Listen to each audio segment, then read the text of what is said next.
In the winter of 1835, something happened in a Boston townhouse that 3 witnesses recorded in their private diaries but never spoke of publicly. A parlor, a white man, an escaped slave woman named Grace, and a single word that changed everything. No. If stories about the price of freedom matter to you, stay with me. Because what happened in that room tells you everything you need to know about what it meant to be black in the North, even in the so-called free states.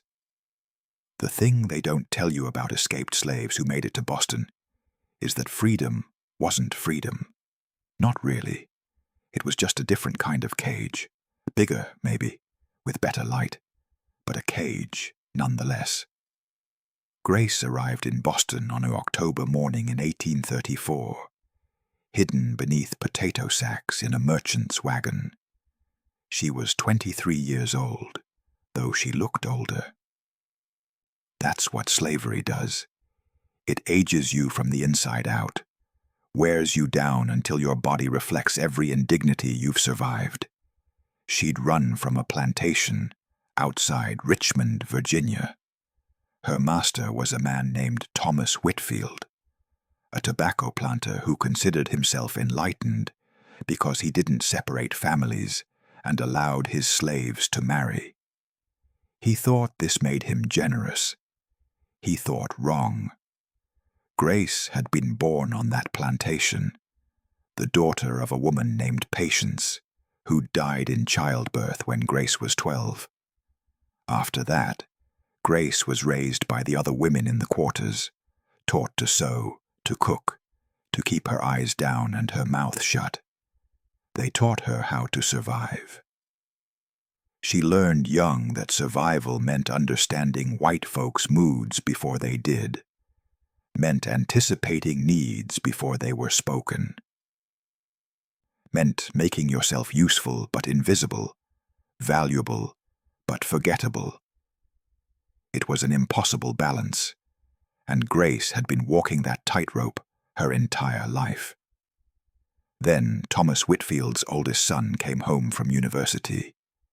His name was Charles, and he was 25 years old, educated at William and Mary, full of ideas about states' rights and Southern honor. He was also drunk more often than not, mean when he drank, and convinced that everything on his father's property belonged to him, including Grace. The first time Charles cornered her in the kitchen house, Grace managed to talk her way out. The second time, she wasn't so lucky. After that, it became routine. Charles would summon her to various places around the plantation, the barn, the storage shed, sometimes his own room when his father was away. And Grace would go, because refusing meant a whipping or worse, because her body wasn't her own, because that's how it worked. She told herself she could endure it. She told herself it was just another form of survival. But something inside her was breaking, cracking like ice on a pond, and she knew that if she didn't leave soon, there wouldn't be anything left of her to save. The decision to run came on an August night after Charles had been particularly rough. Grace sat in the quarters, her body aching, and realized she had 2 choices: stay and die slowly, or run and maybe die quickly. When you put it that way, running seemed almost easy. She planned for 2 months, stole food a bit at a time, hiding it in a hollow tree, saved every scrap of cloth she could find, stitching together warmer clothes for the journey north. Listened to the whispers among the other slaves about routes, about safe houses, about conductors who could help. The Underground Railroad wasn't really a railroad, of course. It was just people, black and white, slave and free, who believed that no human being should own another. They created a network of safe houses stretching from the Deep South all the way to Canada. Getting on that network was dangerous, Staying on it was harder, but Grace had no other choice. She left on a moonless night in October, carrying nothing but a bundle of clothes and what little food she'd managed to save.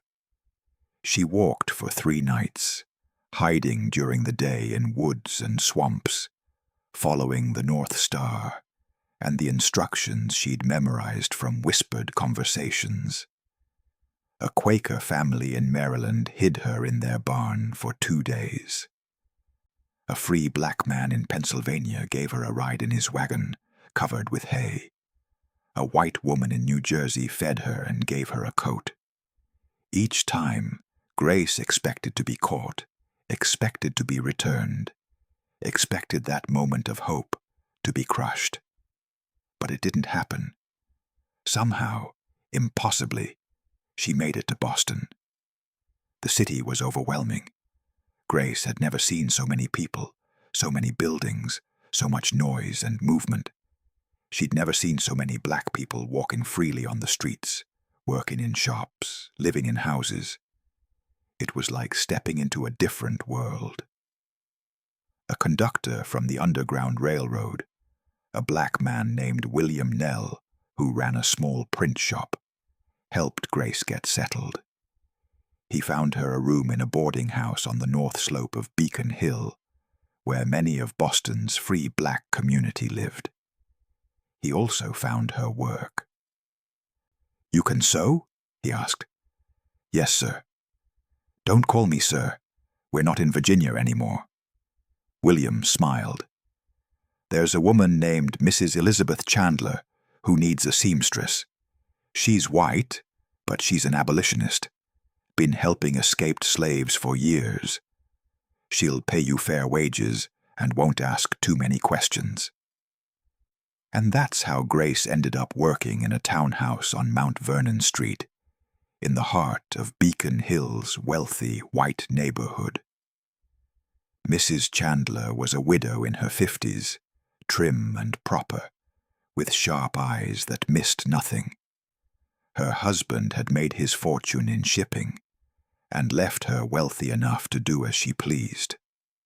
What pleased her was supporting the abolitionist cause, hosting meetings, raising funds, and employing escaped slaves who needed to stay hidden. "You'll work in the sewing room upstairs," Mrs. T. Chandler told Grace on her first day. "We make clothing for various charitable causes, churches, orphanages, relief societies. The work is steady, and the pay is 50 cents a day. More importantly, you'll rarely need to interact with visitors, which means fewer chances of being recognized." "Thank you, ma'am." "Don't thank me yet. The work is hard, and the hours are long. But you'll be safe here, as safe as any escaped slave can be in a city where slave catchers still operate." That last part sent a chill through Grace. Even here, hundreds of miles from Virginia, she wasn't truly free. The Fugitive Slave Act meant that her master could send agents north to reclaim his property. Bounty hunters made good money returning escaped slaves to the South, and the law was on their side. But at least here, Grace had allies. The black community on Beacon Hill looked out for its own, warning each other when slave catchers were in town, hiding people when necessary, raising money for legal defense when hiding wasn't enough. Grace fell into a routine. She woke before dawn, walked down the hill to Mrs. Chandler's townhouse, and spent her days sewing. She worked alongside 2 other women, both free black women who'd been born in Massachusetts. They were kind to Grace but cautious, aware that associating with an escaped slave carried risks. In the evenings, Grace would return to her boarding house, eat dinner with the other residents, and sometimes attend meetings at the African Baptist Church, where black abolitionists gathered to share news and strategize about resistance. It was at one of these meetings that Grace first heard Frederick Douglass speak. He'd escaped from Maryland a few years earlier and had become a powerful voice for abolition. Listening to him describe his experiences, his refusal to accept the logic of slavery, his insistence on his own humanity, it stirred something in Grace. She'd spent her entire life being told, directly and indirectly, that she was less than human, property, a thing to be used. Even after escaping, part of her still carried that message, still felt that she had to be grateful for whatever scraps of dignity she could find. But Douglass spoke differently. He spoke of rights, not privileges, of justice, not mercy, of demanding freedom rather than begging for it. "They tell us to be patient," Douglass said that night, his voice filling the church. "They tell us to wait for gradual emancipation, for education to change hearts, for time to heal wounds. But I ask you, how long should a man wait to be free? How long should a woman wait to own her own body? How long should children wait to not be sold away from their parents?" The church erupted in amens and applause. Grace felt tears running down her face. After the meeting, she waited in line to speak with Douglass. When her turn came, she didn't know what to say. "Thank you," she finally managed, "for saying what needed saying." Douglass looked at her, really looked, in a way that white people never did. "You're recently arrived," he said. It wasn't a question. "Yes, sir, from Virginia. Been here 2 months. And how are you finding freedom?" Grace hesitated. "It's different than I expected." "How so?" "I thought once I got north, I'd be free. But I still can't walk certain streets without worrying. Still have to keep my head down. Still have to be careful about every word. Still have to make myself small." Douglass nodded. "That's because you're learning what those of us born free already know. There's no such thing as freedom for black people in America, North or South. There's just different degrees of oppression. The South is honest about its chains. The North pretends they don't exist." "So what do we do?" "We fight," Douglass said simply. "We resist. We refuse to accept what they tell us we are. Every day, in every way we can, we assert our humanity. It's exhausting work, but it's the only work that matters." Those words stayed with Grace through the winter. She worked. She saved her money. She attended meetings. She learned to read, something that had been illegal in Virginia, but was possible here, taught in secret classes held at the church. And slowly, carefully, Grace began to rebuild herself. Not as a slave, not as property, but as a person. It was harder than she'd expected. Years of conditioning didn't disappear just because you crossed a border. She still flinched when white people raised their voices. Still found herself automatically deferring, apologizing, making herself smaller, but she was trying. That had to count for something. Mrs. Chandler's townhouse was a busy place. The front parlor hosted abolitionist meetings twice a month. Various church groups met there. Ladies' aid societies gathered to organize charitable work. Grace usually stayed in the sewing room during these meetings, but sometimes she'd catch snippets of conversation, hear passionate debates about strategy and tactics. Some abolitionists believed in moral suasion, convincing slaveholders through reason and Christian principle to voluntarily free their slaves. Others advocated for political action, using the democratic process to restrict and eventually eliminate slavery. Still others, fewer but growing in number, believed that slavery would only end through violence. Grace listened and learned. She found herself drawn to the more radical voices, the ones who refused to be patient, who insisted that any system built on owning human beings deserved to be destroyed by any means necessary. But she kept these thoughts to herself. She was still an escaped slave, still vulnerable, still dependent on the goodwill of people like Mrs. Chandler, who could withdraw their protection at any moment. Then came the day that everything changed. It was a cold afternoon in February 1835. Grace was working in the sewing room when Mrs. Chandler appeared in the doorway, her expression troubled. "Grace, I need to speak with you." Grace set down her needle, her stomach tightening. Had they found her? Was she being sent back? Mrs. Chandler closed the door and sat down. "I've received a request that puts me in a difficult position. A gentleman, a lawyer from Virginia named Richard Morrison, has asked if he might use my parlor to meet with a client this evening. He comes with impeccable references, and normally I would agree. But given your situation—" "He's from Virginia?" "Yes. He's in Boston on business related to a shipping dispute. He assures me he has no connection to slave catching. But I wanted to warn you. If you'd prefer to leave early today, I understand completely." Grace thought about it. Leave early and lose half a day's wages, or stay and risk being seen by a white man from Virginia who might recognize her, might know Thomas Whitfield, might send word south that Grace had been spotted in Boston. "I'll stay," she said. "I'll just remain up here. He won't have reason to come to the sewing room." Mrs. Chandler nodded. "Very well.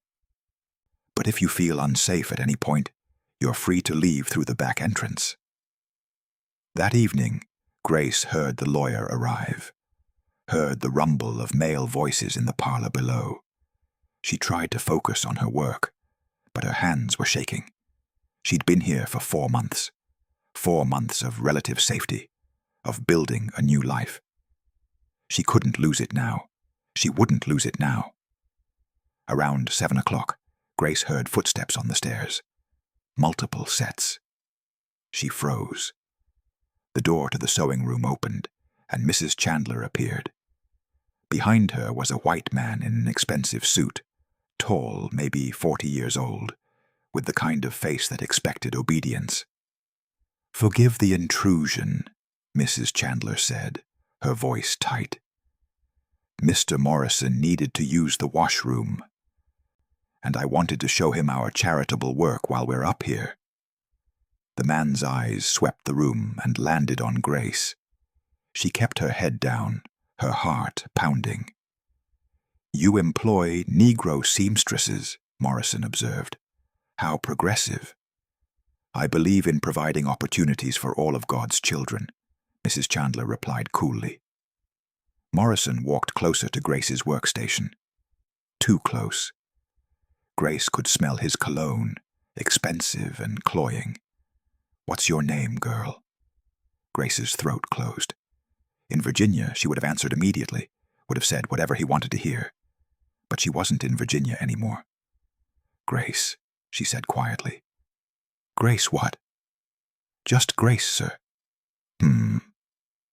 Morrison picked up one of the dresses Grace had been working on, examining the stitching.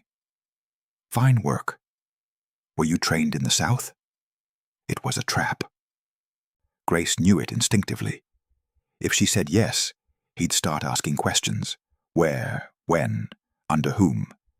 If she said no, he'd know she was lying because her work showed too much skill. "I was trained by my mother," Grace said carefully. "She was a fine seamstress." "Was?" "She passed when I was young." Morrison set down the dress and looked directly at Grace. "You have the look of Virginia about you, the speech patterns. I'd wager you're from somewhere around Richmond." Grace felt ice in her veins. "I've never been to Virginia, sir." "No." Morrison smiled, and it wasn't a friendly smile. That's interesting, because you remind me of a girl I once saw at Thomas Whitfield's plantation. He was complaining about her running off. Must have been 4 or 5 months ago now. Caused quite a stir. They never did find her. The room was silent. Mrs. Chandler had gone very still. Grace couldn't breathe. Morrison leaned against the table, casual, powerful.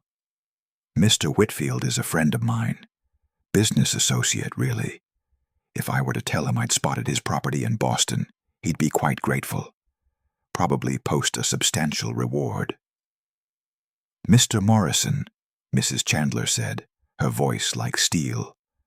I must ask you to leave. Now. I'm simply making conversation. You're making accusations and threats against a free woman in my employ. This conversation is over. Morrison straightened, adjusting his cuffs. Of course, Mrs. Chandler. My apologies for any offense. He looked at Grace one more time. Though I'm sure we'll meet again. Boston's not such a large city after all. After he left, Grace couldn't stop shaking. Mrs. Chandler poured her a glass of water and sat beside her. He knows, Grace whispered. He's going to tell Whitfield. Perhaps, but he has no proof, and making an accusation would require him to involve the courts. That takes time. Mrs. Chandler took Grace's hand. We need to move you, tonight. I have connections in New Bedford, Wallingport, very diverse, easier to disappear there. We'll get you on a coach this evening. I don't want to run again. I know, but right now. No. Grace pulled her hand away. I don't want to run again. I'm tired of running. I'm tired of being afraid. Grace, if Morrison sends word to Virginia, then let him. Let them come for me. Let them try to drag me back in chains through the streets of Boston. Maybe people need to see what their precious Fugitive Slave Act really means. Mrs. Chandler looked at her with something like wonder. That's very brave. It's also potentially fatal. Maybe, but I've been dying slowly my whole life. At least this way, I'd be dying on my feet. They talked for another hour.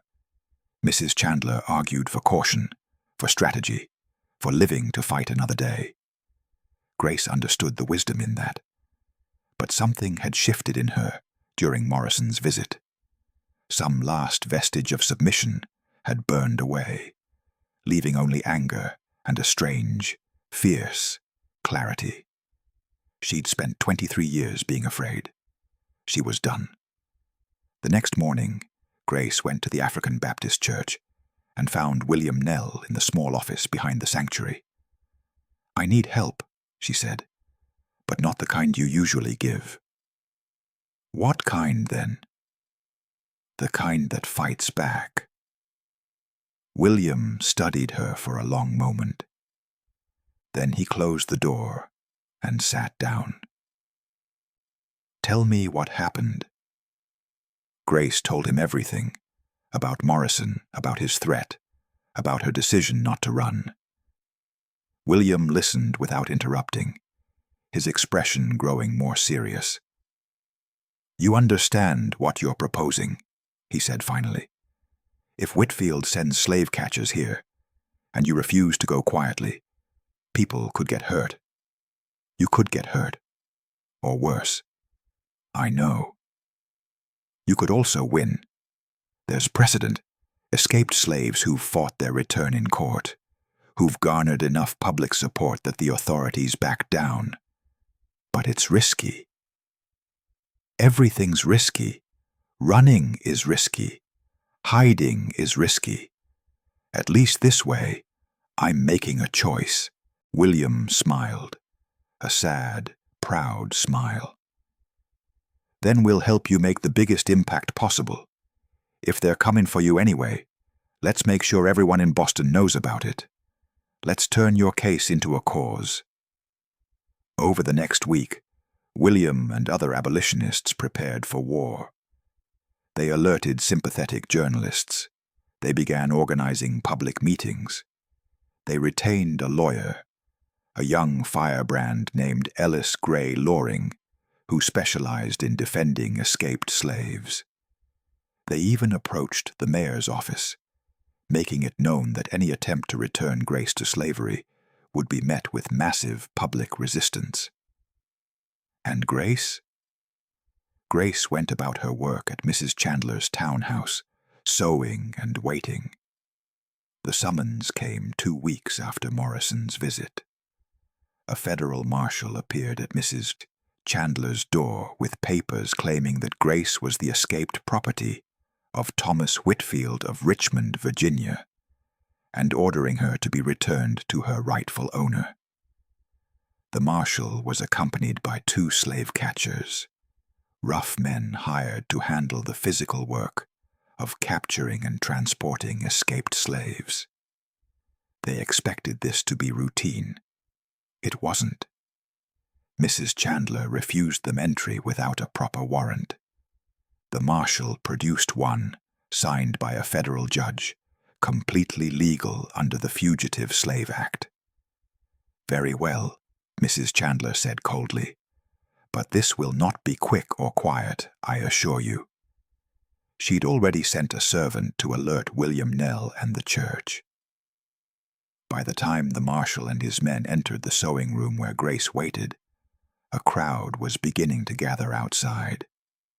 Grace stood when they entered. She didn't cower or plead. She simply stood, her hands clasped in front of her, and looked them in the eye. "Grace," the marshal said, "I have a warrant for your arrest as a fugitive slave. You need to come with us." "No," Grace said. It was the first time she'd said that word to a white man, without fear of immediate consequences. It felt like lightning in her mouth. The marshal blinked. "I beg your pardon?" "No, I won't go with you. I'm not a slave.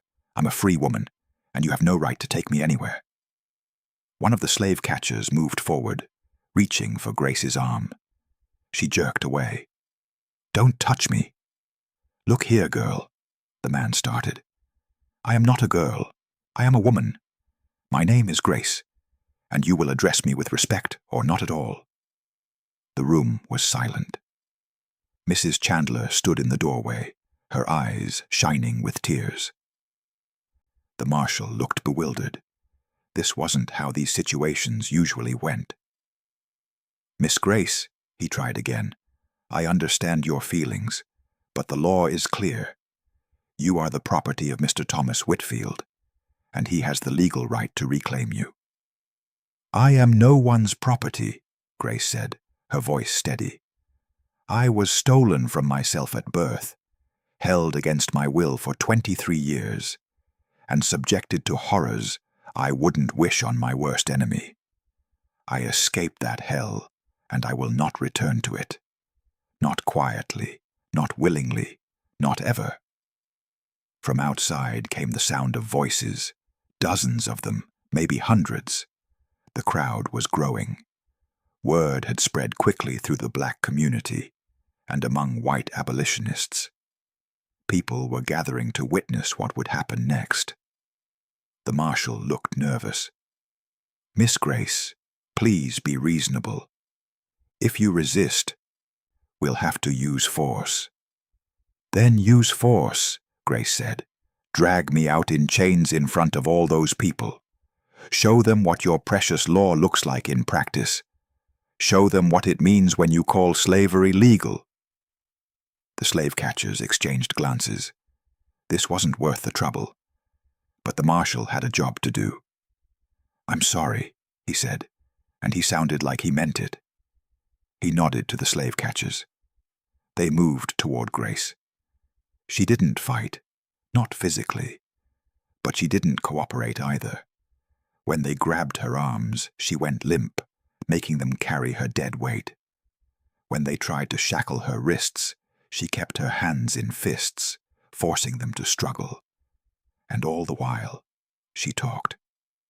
"My name is Grace," she said loudly, her voice carrying. "I am 23 years old. I was born into slavery in Virginia. I was beaten, starved, and raped. I escaped to find freedom, but apparently freedom is only for white people. Apparently black people are still property, still subject to being bought and sold and returned to our masters like lost dogs." They carried her down the stairs. The crowd outside had grown massive, black and white, rich and poor, all packed into Mount Vernon Street. When they saw Grace being carried out by the slave catchers, a roar went up. "Shame!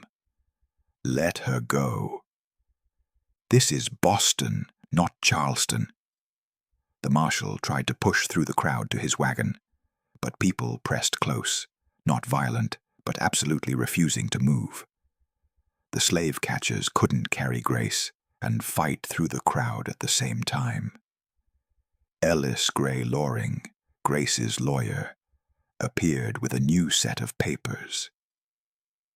"Marshal, I have an injunction from Judge Shaw staying this arrest, pending a hearing on Miss Grace's status. You are legally obligated to release her immediately." The marshal looked at the papers, looked at the crowd, looked at Grace. He was caught between competing legal orders and a mob that clearly wasn't going to let him leave without trouble. "This is irregular," he protested. "So is kidnapping a free woman," Loring shot back. They stood there for nearly an hour, the marshal holding his warrant, Loring holding his injunction, Grace suspended between freedom and slavery, and the crowd refusing to disperse.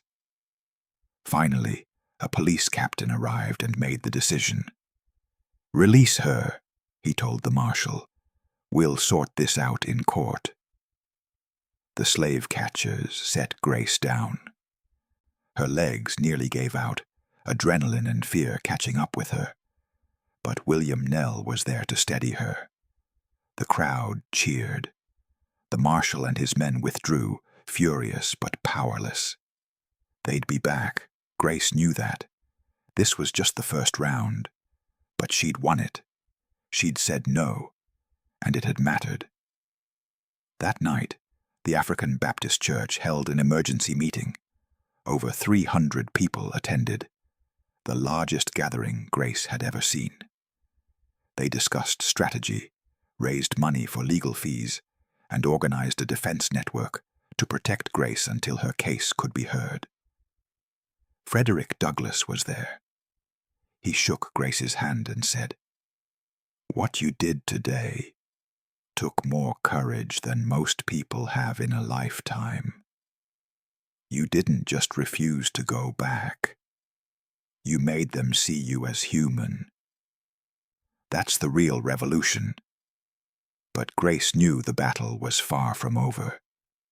Thomas Whitfield wouldn't give up easily. The federal government was on his side. The Fugitive Slave Act was clear. Escaped slaves could be returned to their owners with minimal due process. Her case went to court in March. The courtroom was packed with observers, journalists, abolitionists, and curious citizens. Thomas Whitfield himself had traveled from Virginia, determined to reclaim his property.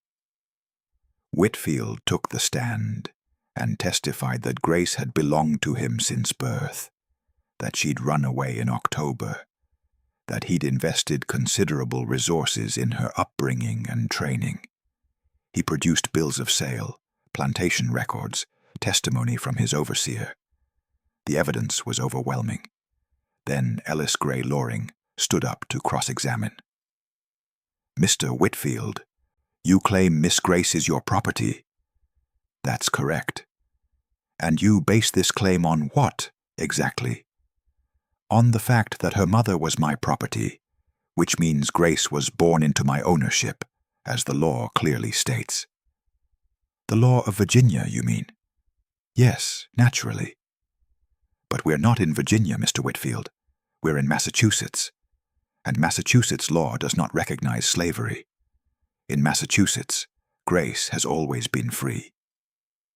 The courtroom erupted. Whitfield sputtered protests. The judge banged his gavel for order. Loring pressed on. The Constitution may require that escaped slaves be returned to their owners, but it doesn't define who is and isn't a slave. That determination is left to the states. Virginia may have considered Grace property, but the moment she set foot in Massachusetts, she became a person with all the rights and protections thereof. It was a legal long shot, arguing that state sovereignty trumped federal law. Most judges wouldn't accept it, but Judge Lemuel Shaw, who was hearing the case, was known for his independent thinking. Grace also testified. Loring led her through her story, her childhood on the plantation, the abuse she'd suffered, her escape, her life in Boston. He made her human to the court, made them see her as more than a piece of property being disputed. The prosecutor tried to break her on cross-examination, tried to get her to admit she'd stolen clothing when she escaped, making her a thief. Tried to suggest she'd been treated well and had no real reason to run, making her ungrateful. Grace refused to bend. "You ask if I was treated well," Grace said at one point. "I was fed enough to work. I was clothed enough not to freeze. I was allowed to sleep a few hours each night. By your standards, perhaps that's being treated well. By my standards, by any human standards, it was torture." The prosecutor asked if she felt any gratitude toward the Whitfield family for raising her. Grace looked directly at Thomas Whitfield. "I feel nothing but hatred for the people who stole my life.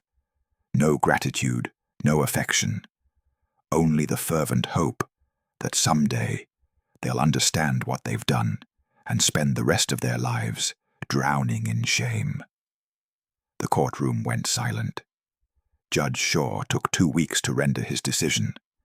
When he finally did, it was carefully worded, filled with legal hedging, but ultimately clear. Grace could not be returned to Virginia against her will. Shaw's reasoning was complex. He didn't declare the Fugitive Slave Act unconstitutional. That would have been too radical. Instead, he ruled that in the absence of clear federal procedures for determining slave status, Massachusetts law governed. And under Massachusetts law, Grace was free and had been since arriving in the state.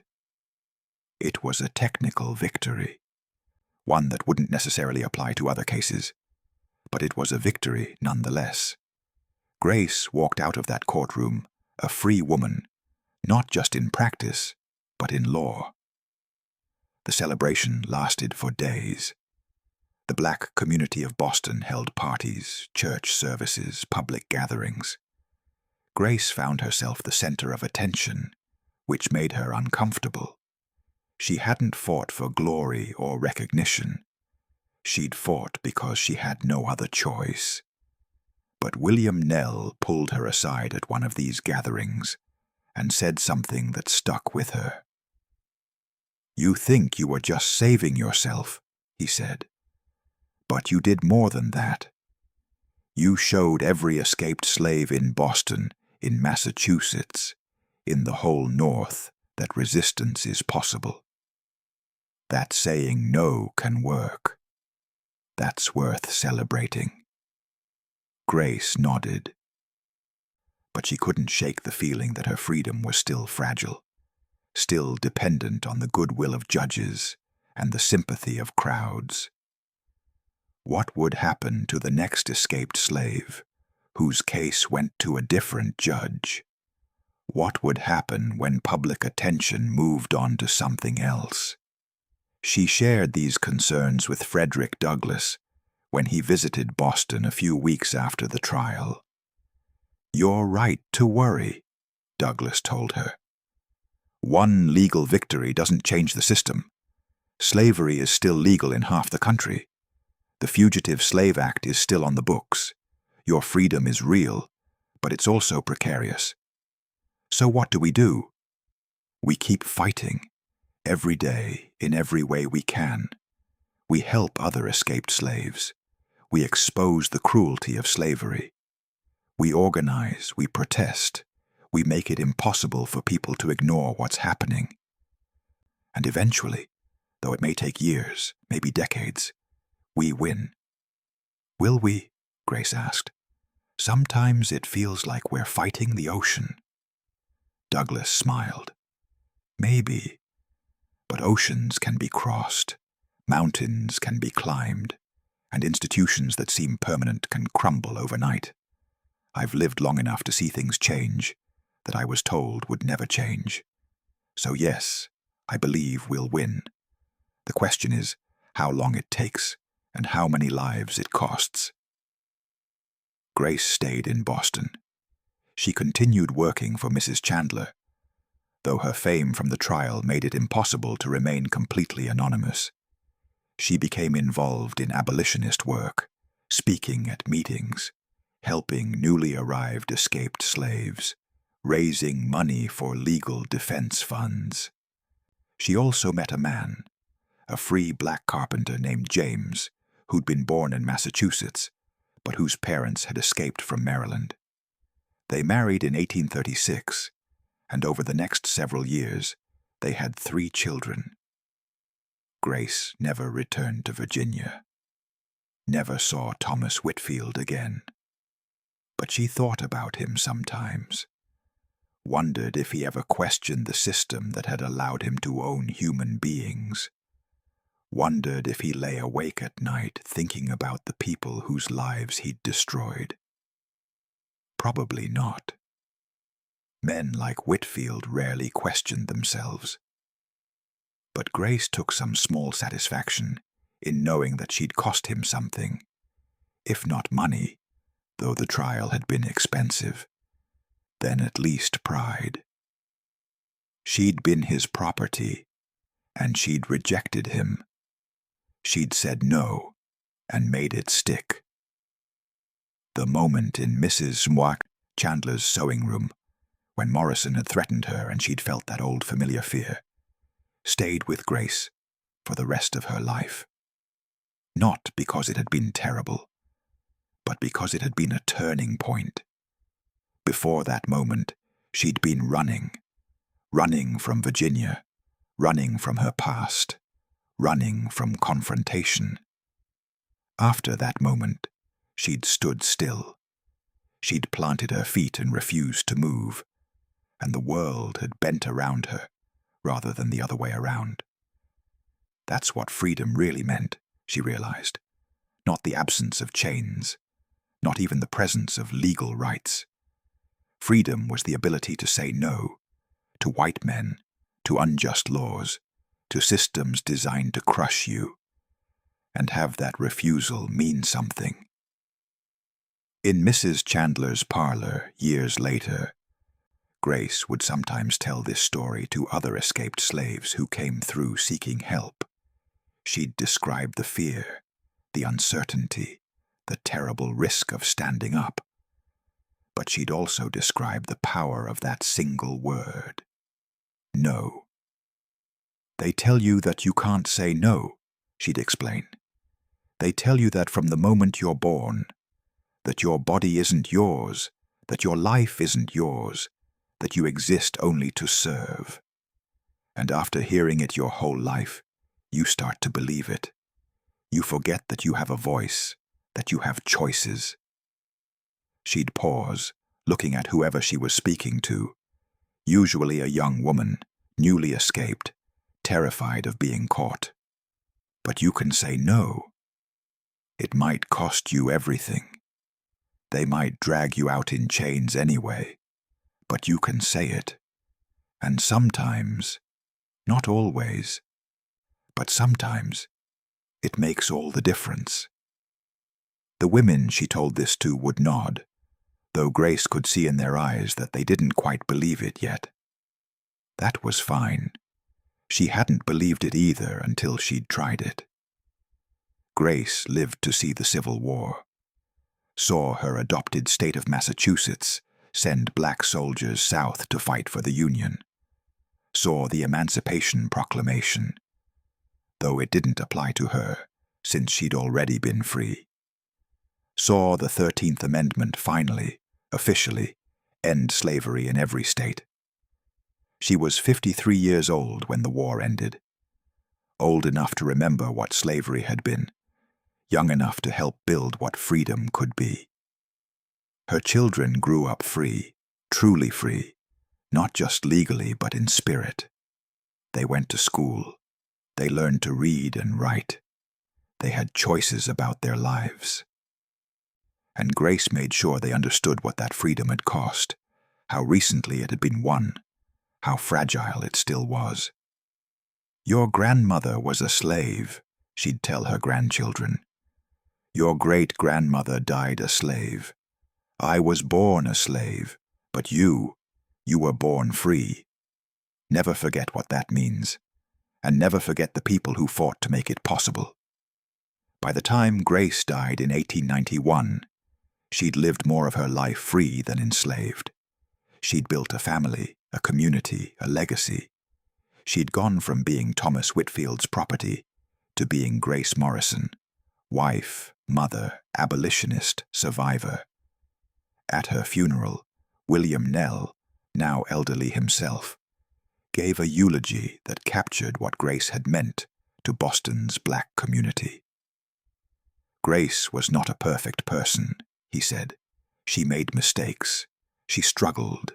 She carried scars, visible and invisible, from her years in bondage. But she did something that most people never do. She stood at a crossroads and chose the harder path. She said no when saying yes would have been easier.